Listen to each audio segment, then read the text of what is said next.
Қираған қала, бордай тозған халық. Көне өркениеттің кіндігі саналған Сирияның бүгінгі көрінісі осындай.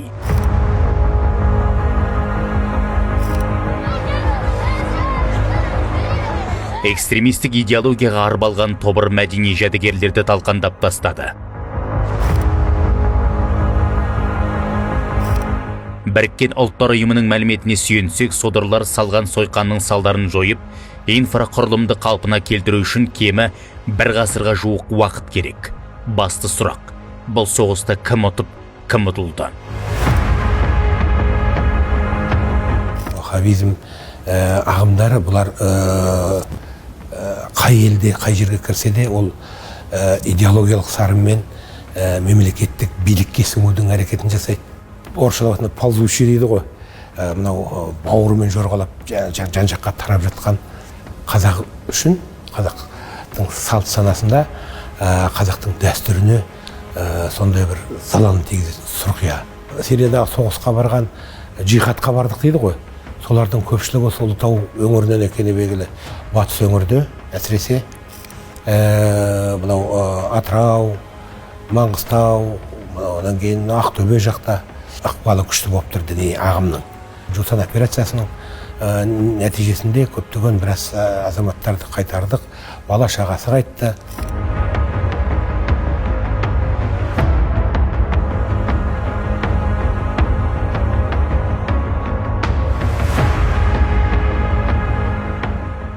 Мен Сирияға барған кезде, Сирияның көп пайызы оқу жазу білмейді.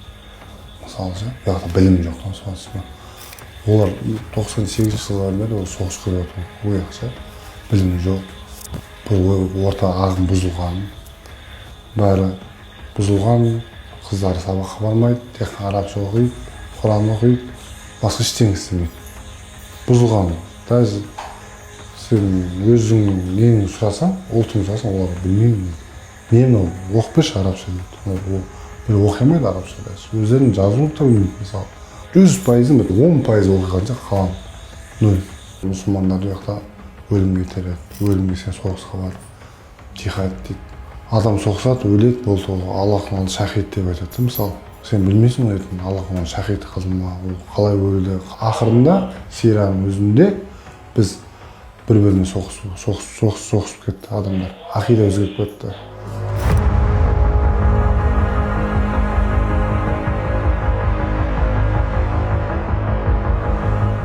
Салафизм деген, олар мысалға біз таза сүннет ұстанамыз деп нетеді ғой енді, ұрандайды.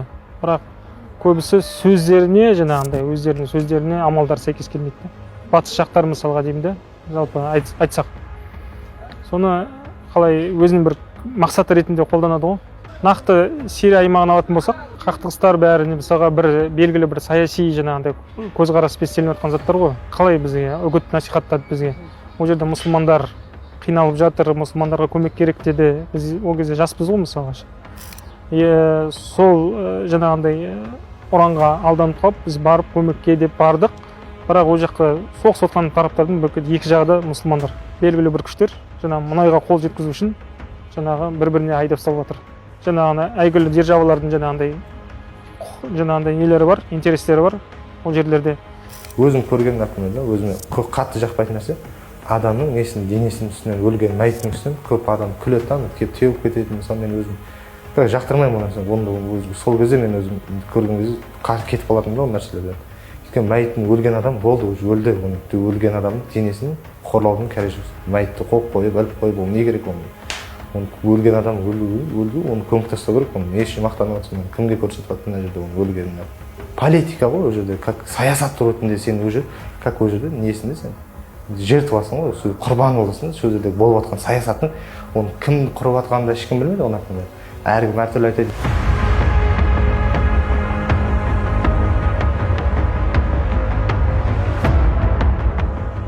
Тыныш жатқан елді оқтың дауысымен оятқан Даиш халықаралық террорлық ұйымы интернеттің барлық платформасын жаулады.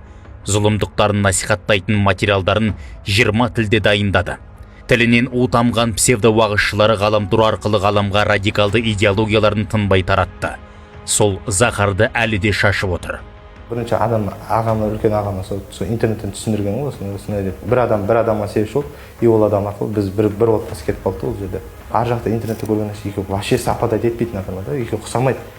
Дезинформациялар өте көп та, адамдарға өтірік жалған нәрсе айтады ше. И кезінде де бізге де ескертілген ютубта қанша осындай нәрселер көрдік.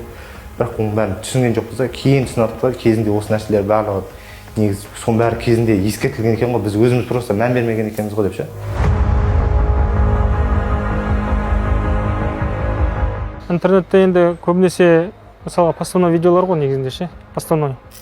Ол жерде 100% шындық деп айта алмаймын мысалға ше, еш нәрсе. Өйткені көп нәрсе ол жерде көрдім, мысалға өзімде видео түстім мысалға ше. Постановой мысалға, как мысалы кино түсіреді ғой. Ол бірінші кадр, екінші кадр, үшінші кадр деген сияқты ол жерде. Ол шынайы бейне көрсетілмейді ол жерде ше. Жалпы айтқанда актерлар діннің атынан жамылып, ұрандар қаншама қазір. Соларға ол сене беруге болмайды да. Мысалға өзімізде жас кезімізде көп нәрсеге алданып қалдық мысалға ше. Сол ұрандарға алдандық мысалға. Енді барғаннан кейін көрдік көп нәрсе мысалға видеоларда постановой видеолар болады. Мысалы спектакль ретінде де кино қалай түсіріледі, солай түсірілген видеолар ғой негізінде ше көбінесе. Өзімде мысалға түсіп көрдім мысалға осы видеоға.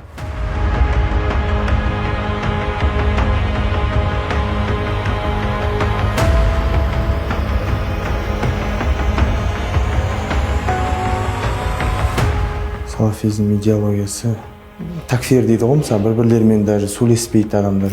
Шам жері деген полигон сияқты болды. Үлкен державалардың арасында бір-бірлерінің нелерін, күштерін көрсетті ғой. Бүкіл қару-жарақтарын көрсетті сол жақта. Біз как не болып қалдық да. Подопытный кролик. Адам есептемеді ғой. Блокада болды ғой. Блокада болған кезде сол жаңағы арабтар основном олардың жағдайлары жақсы болды. Оларға кіріп атты барлығы. Біз сияқты келген иностранецтер ғой көбінесе. Жаңағыда қазақтар, русскоязычный нелер аштықта болды, блокадада болды, бомбежканың астында да қалды қаншама. Олар семьяларын барлығын шығарып жүрген мысалы. Ол кезде сол идеология бойынша біз ойладық қой, осындай жаннатқа кіретін қысқа жол осы болады деп. Кейін түсіндік қой барлығын. Ол жерде изначально уже бұл жерде проект екен.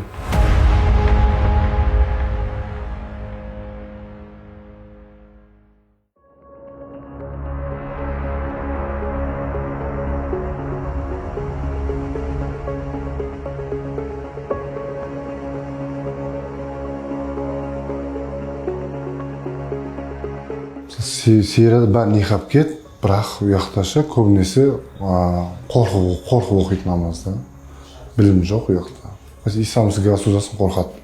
Бізді типа жазаламасын, бізді бүйтпесін, бізді соқпасын, бүйтпесін деп ше.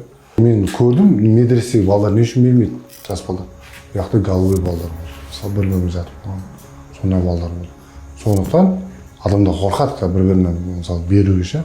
Содан кейін аяқтатады мысалы ше. Көбісі сұяқта. Соның нәрсе шықты 2017-де ма, 2018-де ма, сондай. 2016-2017 сондай уақыттарда сондай именно гей, голубой деген нәрсе, сондай нәрсе шықты. Одан кейін балдар медресе бермей қойды. 9 жасар қыздарды тұрмысқа беріп, бірі көріп қалған, үшеуі жоқ немен ауру жатыр деп. Бұл нәрсе дұрыс емес қой. Қыз кәмелет жасқа толмағанша оны беруге құқық жоқ. Педофил неге жатады да ол ше? Есірткі деген болды, иә. Жаңағындай есірткімен айналысатындар болды, сатылатындар болды. Ағымдарға кіріп кеттім ғой, көп ойланбай.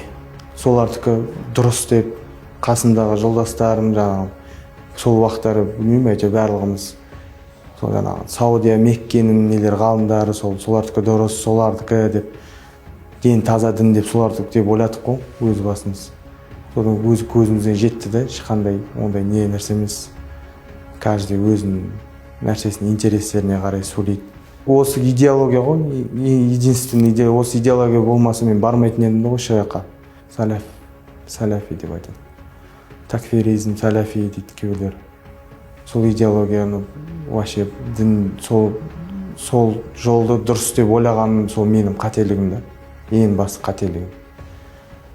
Осы ең басты қателігім. Осының барлығының зардабы қазір осының ата-анам бәрі өзіме тиіп жатыр да қазір.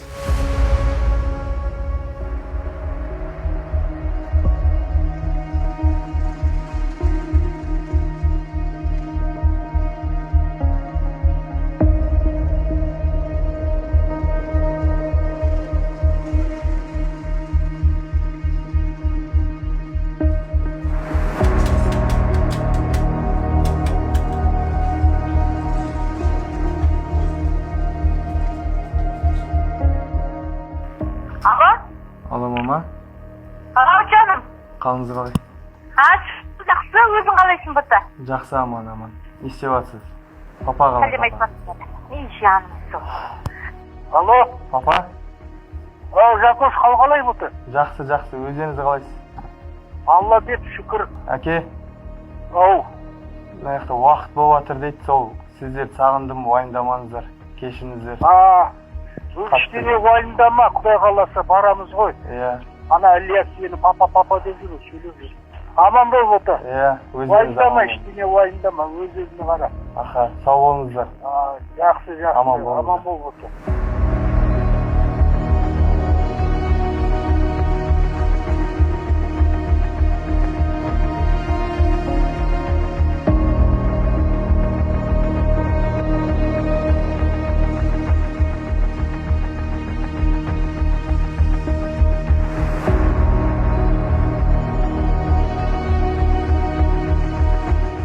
көркем өмір әбіш айтпаған бір сказочный өмір дейді ғой, сондай өмірге сеніп барды. Соның бәрінің енді жалған екенін көргеннен кейін көп мұсылмандардың көзі ашылды. Көп нәрседе қалып қойдық артта ше. Мысалға технология жағынан, мысалға білім жағынан көп артта қалып қойдық. Өйткені білімсіздіктің кесірінен жаңағындай таяз ойлау,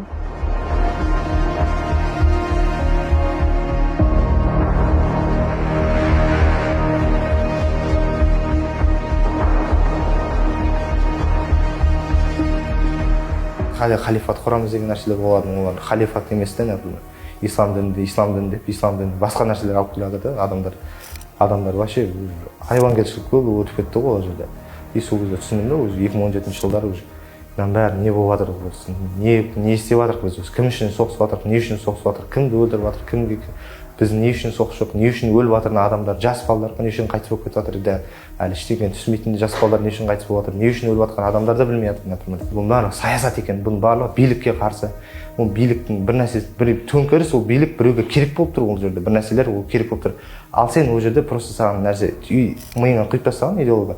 Сен сол просто өзің, олар сенің управление арқылы, сен сол басқарып жатқан арқылы, сен ол жерде сен просто қолданып жатыр да, ол жерде сен как пешкасың, сол олардың ойындағы пешкасың сен. Жусан операциясының менің ойымша бірнеше өлшемі бар. Иә? Соның бірі гуманитарлық өлшем.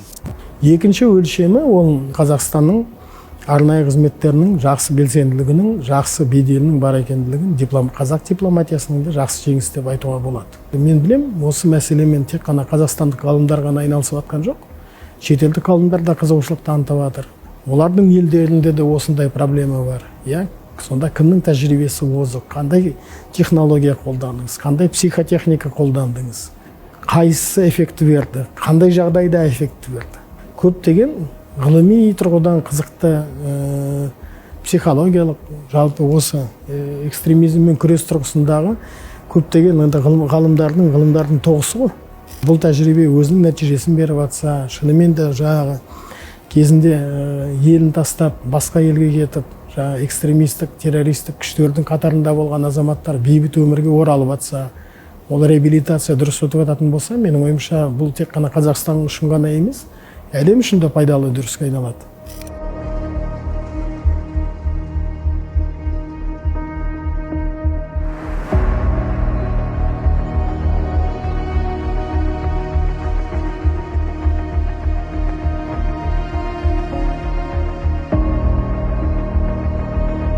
Мен Сирияға барып келіп көргенім, өз басым соғыстан қарағанда білім алып, осы жерде ортада Қазақстанда отбасын қорғап, елін қорғап, бәрі білім алу керек адамдар.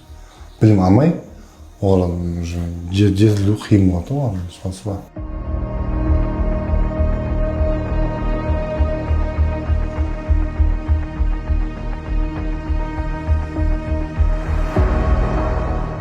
Біз келтірген мысалдар жат діннің жетегіне еріп адасқандардың бір қатары ғана.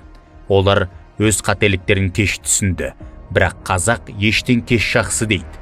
Бұдан шығатын қорытынды тек өз жеріңе, отаныңа қауіп төнгенде ғана жаныңды беріп, қолыңа қару алуға тиіссің. Ал өзге жердегі түсініксіз соғысқа араласу және оны дінмен бүркемелеу, осылайша террорлық отты маздатқандардың қолындағы көсеу болу адасушылық. Бұл оқиғалар әркімге ой салуға тиіс.